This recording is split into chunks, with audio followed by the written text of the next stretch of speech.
Görəsən necədir darıxdığım adam eyni gecədə, o da susurmu mənim kimi? Bir ad düşürmü yadına qəfil, ürəyində yüngül bir sancı kimi?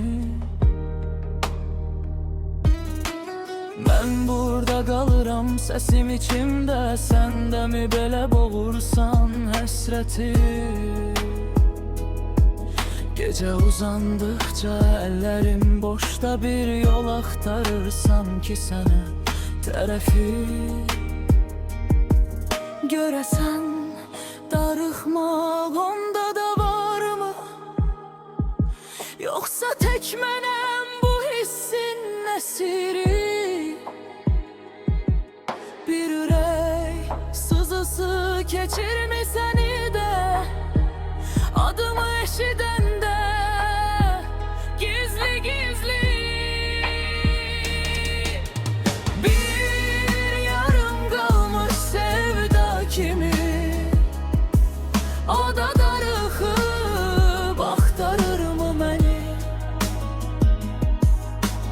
Bir yarım qalmış sevda kimi, o da darıxıb axtarırmı məni?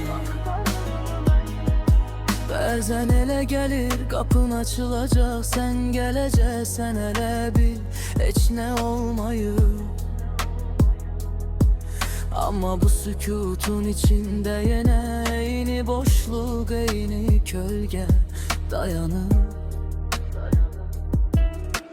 Sən də mi belə baxırsan tavana, bir at saxlayıb ürəyinin dərinliyində?